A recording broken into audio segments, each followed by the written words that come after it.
বাসায় মোটামুটি কেউই বাঙ্গি পছন্দ করে না, শুধুমাত্র আমার আম্মুর খুব ফেভারিট হচ্ছে বাঙ্গি। হ্যালো এভরিওয়ান, আসসালামু আলাইকুম। আশা করি সবাই ভালো আছেন। আলহামদুলিল্লাহ, আল্লাহর রহমতে আমিও ভালো আছি। বাঙ্গিগুলো খুব সুন্দর করে কিউব কিউব করে কেটে রাখার পরে আর বাকি কিছুটা কিউব করে কেটে একদম শরবত তৈরি করব। প্রথমে ব্লেন্ডারের ভিতরে কিউব করে কেটে রাখা বাঙ্গিগুলো দিয়ে দিলাম। তারপরে দিয়ে দেবো হচ্ছে বরফের টুকরা। মিষ্টি কেউ আসলে মোটামুটি পছন্দ করে শরবতে, আবার কেউ একটু বেশি পছন্দ করে।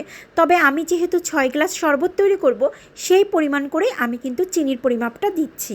যদিও বাঙ্গি শরবত আমি বছরে একবার তৈরি করি, কারণ বাঙ্গি বাসায় নিয়ে আসলে সবসময় দেখা যায় থেকেই যায়, বাট শরবত তৈরি করলে মোটামুটি সবাই পছন্দ করে এবং সবাই খায়।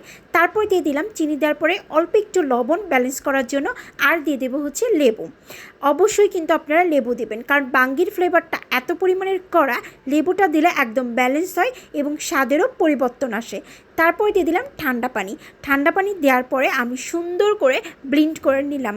ব্লেন্ড করে নেওয়ার পরপরই কিন্তু আমার শরবতটা তৈরি হয়ে গেছে। ফার্স্টে খুব সুন্দর করে গ্লাসে ঢালতেছি। নাফিসা বাঙ্গি একেবারে পছন্দ করে না, তবে বাঙ্গির শরবত দিলে পুরোটা খুব সুন্দর করে ফিনিশ করে দিতে পারে। ওকে দেওয়ার পরপরই ও আমাকে ফার্স্টে জিজ্ঞাসা করতেছে, ওয়াও অনেক মজা হয়েছে, এটা কিসের শরবত? মানে লেবু দিলে আসলে ব্যালেন্স চলে আসে, বাঙ্গির ফ্লেভারটা একদমই থাকে না, একদম হালকা হালকা থাকে, যেটা আসলে বাচ্চারা কোনোভাবেই বুঝতে পারবে না। এত গরমের মধ্যে কলিজা ঠান্ডা করার মতন একটা শরবত তৈরি করে ফেললাম। আপনারাও চাইলে বাসায় ট্রাই করে দেখতে পারেন, অনেক বেশি মজা লাগে।